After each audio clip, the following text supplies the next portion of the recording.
We ask Thee to be present in this online service dated 31st of May 2020, Lord. You have said that when two or three are gathered together, I'll be in your midst, Lord. And we pray that the Holy Spirit will guide us into this service. And we ask all this in Thy precious and wonderful name. Amen. Please join with me in the prayer starting from page 1, second order of worship. Let us worship God. God is spirit, and those who worship Him must worship in spirit and truth. Grace to you and peace from God our Father and the Lord Jesus Christ. This is the day that the Lord has made. Let us rejoice and be glad in it. Grace, mercy, and peace will be with us from God the Father and from Jesus Christ, the Father's Son, in truth and love. Let everyone who is thirsty come. Let anyone who wishes take the water of life as a gift. The Lord is near to all who call on Him, to all who call on Him in truth.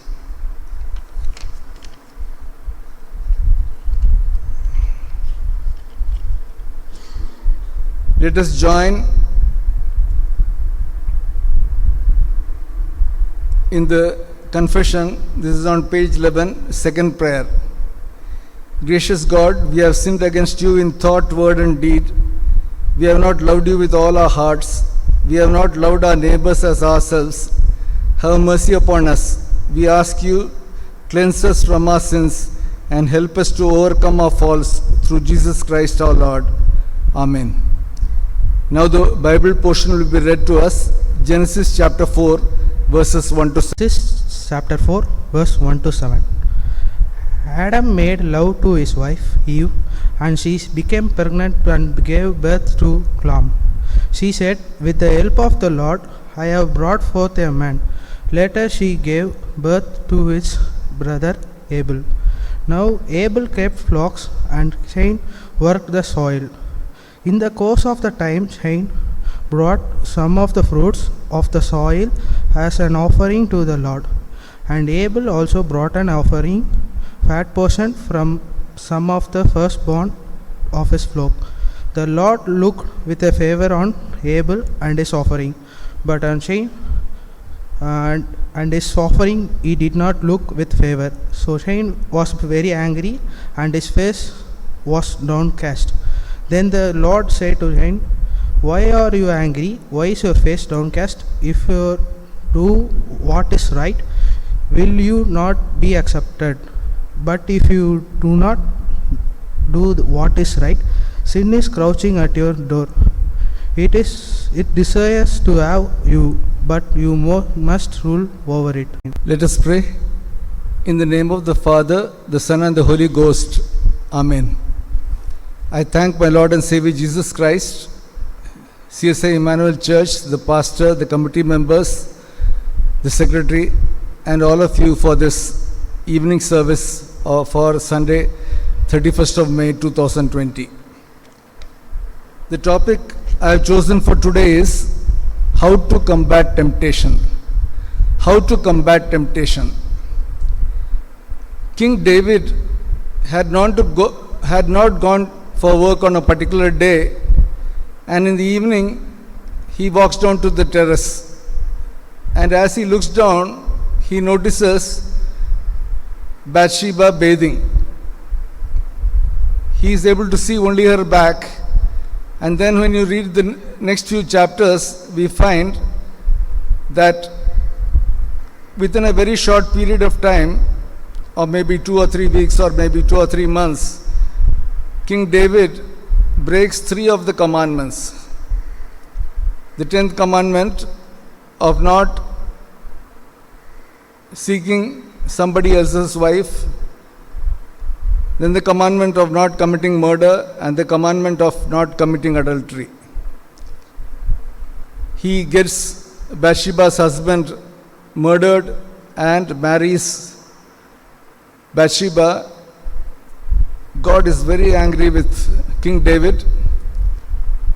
He sends the prophet Nathan to tell him of his displeasure, and when the son is born to David and Bathsheba, God decides to take away the son. So this is the kind of lengths to which temptation can go and ruin our lives. Now, if you see the entire biodata of King David, this is the only blind spot in it. So, I am talking on how to combat temptation. What is temptation? Temptation is something that tests a person's strength or character and righteousness. Temptation is something that tests a person's strength or character and righteousness. John 2:16 says, "For all that is in the world, the desires of the flesh and the desires of the eyes and pride of life is not from the Father, but is from the world." This verse tells us from where temptations come. It comes from three sources. One is desires of the flesh. It could be gluttony, it could be sexual immorality. Desires of the eyes. An example is Samson in Judges chapter 14 verse 3. Samson is walking with his father and he sees a beautiful Philistine girl. And he tells his father, "Get her for me, for she is right in my eyes." Then if you read the next few chapters, we will find that Samson is busy with many things and his wife is married off to the best man who stood in Samson's marriage. And third thing is the pride of life. An example is Naboth's vineyard. This is given in 1 Kings chapter 21. King Ahab and Jezebel have their eye on the beautiful vineyard by the poor man Naboth. They conspire and stone Naboth to death. So again, three of the commandments are compromised in a very short space of time. The 10th commandment of seeking what is others, then murder, and then taking over the property of the vineyard. We find in Luke chapter 4 verses 1 to 13 that Jesus himself was tempted. Jesus knew the word well to counter the gibes of the devil in his 3 attempts. Man shall not live by bread alone. You shall worship the Lord your God, and him only shall you serve. You shall not put the Lord your God to the test. Luke 4:13 says, "And when the devil had ended every temptation, he departed from him until an opportune time." The learning from this is that when we combat temptation, there is no guarantee that the devil will not seek to corner you again and again, and so we have to be alert to the wiles of the devil. So the first way to combat temptation is to know the word well. And Jesus, in all the 3 attempts by the devil, he quoted the correct portion from the scripture and shut up the mouth of devil. We will see a few more examples of temptation. First is Gehazi, 2 Kings chapter 5 verse 15. Naaman was cured of leprosy and Elisha refused to accept the many gifts that he had brought. When Gehazi, however, used deceit to get the gifts, but is caught by Elisha, and the leprosy which had left Naaman inflicts Gehazi, and he is never heard of in the Bible again, as he had now become a leper, and he was an outcast in society. Samson in Judges is attracted to many Philistine women, and finally Delilah brings about his blinding and destruction. Joseph is the target of Potiphar's wife and is unfairly jailed and has to wait for 3.5 years before he is raised to be the ruler over Egypt. And then he remains ruler for over 20 years. Judas is with Jesus during his entire 3.5 years ministry, but turns traitor for a few silver coins. We will now turn to the few verses from Psalms, Psalm 119:19. So here the psalmist says, Psalm 119 was written most probably by Ezra, and here Ezra says, I am a sojourner on the earth. So when you are traveling about here and there on the earth, we come across some inducements, some temptations, and then it is our duty to see that we are protected from that. Psalm 164 says, 7 times a day I praise you for your righteous rules. So from the above verses, the second way of combating temptation is prayer and praise. Now we'll go to Ephesians chapter 6 verses 10 to 20. How to resist the devil. We can resist the devil through the whole armor of God. Verse 10, finally be strong in the Lord and in the strength of his might. Verse 11, put on the whole armor of God that you may be able to stand against the schemes of the devil. Verse 18, praying at all times in the Spirit, with all prayer and supplication. To that end, keep alert with all the perseverance, making supplication for all the saints. So, putting on the full armor of God involves to stand firm with truth, that is the belt, and righteousness, that is the breastplate, and keep in readiness with faith, that is the shield, and with salvation, that is the helmet, and the word of God, which is the sword of the Spirit. So, the third way of combating temptation is to use the whole armor of God to resist evil. What is the origin of temptation? James chapter 1 verses 13 to 18.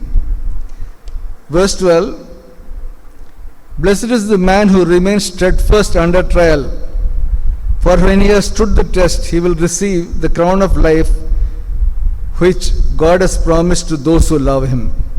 Verse 13, let no one say when he is tempted, I am being tempted by God, for God cannot be tempted with evil, and he himself tempts no one. But God does test the heart. Proverbs 17:3. The Lord tests the heart. Example, God asked Abraham to sacrifice his son Isaac, his only son.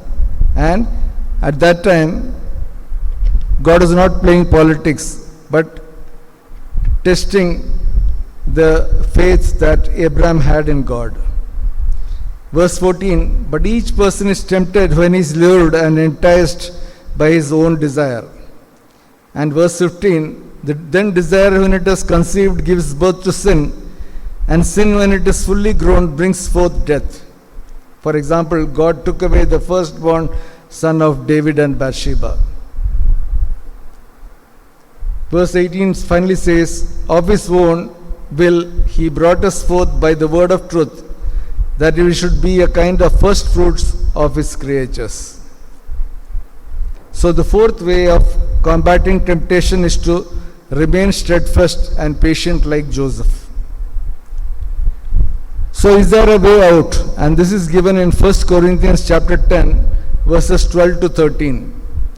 Verse 12, therefore let anyone who thinks that he stands take heed lest he fall. And verse 13, no temptation has overtaken you that is not common to man. God is faithful, and he will not let you be tempted beyond your ability, but with the temptation he will also provide the way of escape, that you may be able to endure it. So the fifth way of combating temptation is to realize that you do not have to do something special, but only wait for God's guidance. There was a young man who had just married in America. He was 26 and his wife was 23. A neighbor was having an eye on this beautiful girl. And one day when this man was away in office, he comes and murders this girl. So this man is very angry. He takes out a shotgun and says, I am not going to wait for 4 or 5 years for the justice. I will just shoot him and get done with it. But his father-in-law told him, see, when you were married to my daughter, you may have had many dreams. Why don't you allow justice to take its course and you fulfill those dreams? And then this man obeyed his father-in-law, and then he went and got his admission in PhD. And after 4 or 5 years, when his PhD was over, the judgment from the court also came, and this man who had murdered his wife was put for 40 years in prison, lifelong prison without any parole.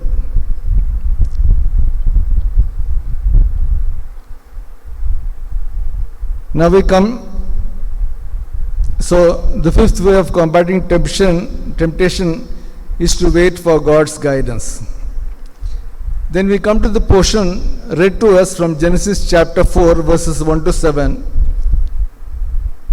And God is telling Cain, sin is crouching at the door. Its desire is contrary to you, but you must rule over it. In another translation, it is said, do not give sin a foothold.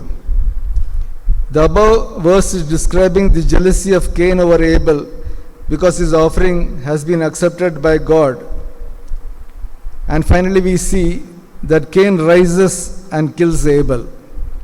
So the sixth way of combating temptation is not to give a foothold to sin.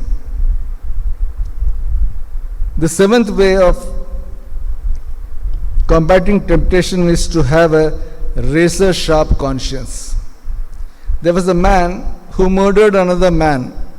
Then he took his car and went off far away and settled down. He got married and he lived for 6 to 7 years. But every night he was very much bothered by his conscience. He could not get any sleep. So one day he told his wife and took his car, came back to his old county and went and told the police that I only had committed the murder. The police were very amazed because he was not even in the list of suspects. But this man, since he had agreed that he had murdered, he was given a very less sentence. He had peace of mind, and once he was released from jail, he could continue with his life. But he and his family had lost a lot of happiness lost a lot of years wasted in the jail. So, the seventh way of handling temptation is to have a razor-sharp conscience. The eighth way of combating temptation is to be rooted to your home. Proverbs 27:8 says, like a bird that strays from its nest is a man who strays from his home. So if you are in your home, whenever temptation comes, there is somebody there to advise you and to tell you the consequences of falling into temptation. So the eighth way of combating temptation is to be rooted to your home. The ninth way of combating temptation is to keep watch on yourself. Galatians chapter 6 verse 1. Keep watch on yourself lest you too be tempted. So this is the most important thing in combating temptation. Keep close watch on your thoughts, on your deeds. For example, suppose you are passing by a liquor shop and then you look at the window, there are such beautiful bottles, such beautiful colors, and then you think that what is inside could be very tasty. But what the Bible says is that liquor is like poison and it bites like a viper. So you have to keep watch on yourself. So this is the ninth way of combating temptation is to keep watch on yourself. So what is the reward of combating temptation? Proverbs 19:23 says, "The fear of the Lord leads to life, then one rests content, untouched by trouble." The 10 Commandments are a breeding ground for temptation. We just now saw the example of Cain rising up and murdering Abel. And if you see another example, murder because of jealousy, and adultery, Proverbs 7:22 says, "And all at once he followed her." And the 10th commandment, "Do not covet." This is regarding Naboth's vineyard, 1 Kings chapter 21. So, to summarize, I have been speaking on how to combat temptation. I said temptation is something that tests a person's strength of character and righteousness. The first way to combat temptation is to know the word well. Second is through prayer and praise. Third is putting on the whole armor of God to resist evil. Fourth is to remain steadfast and patient. Fifth is to wait for God's guidance. Sixth is not to give a foothold to sin.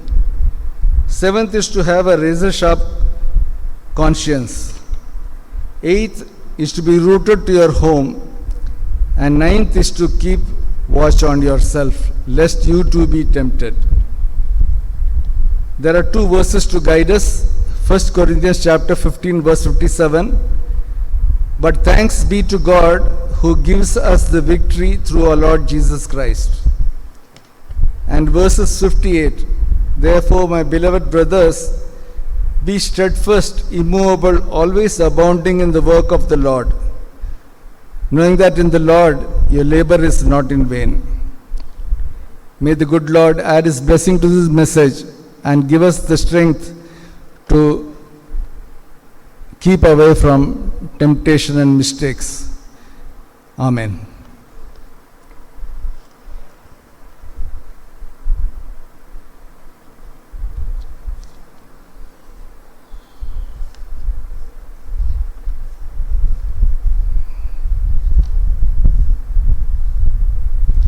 Let us join in the Apostles' Creed.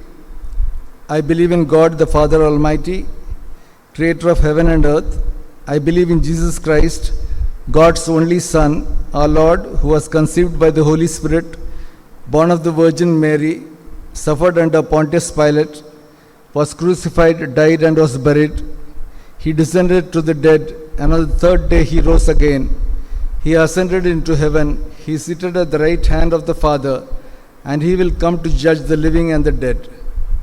I believe in the Holy Spirit, the Holy Catholic Church, the communion of saints, the forgiveness of sins, the resurrection of the body, and the life everlasting. Amen. Please join with me in the Lord's Prayer. Our Father in heaven, holy be your name, your kingdom come. Your will be done on earth as it is in heaven. Give us this day our daily bread, and forgive us our sins as we forgive those who sin against us. And lead us not into temptation, but deliver us from evil. For yours is the kingdom, the power, and the glory, forever and ever. Amen.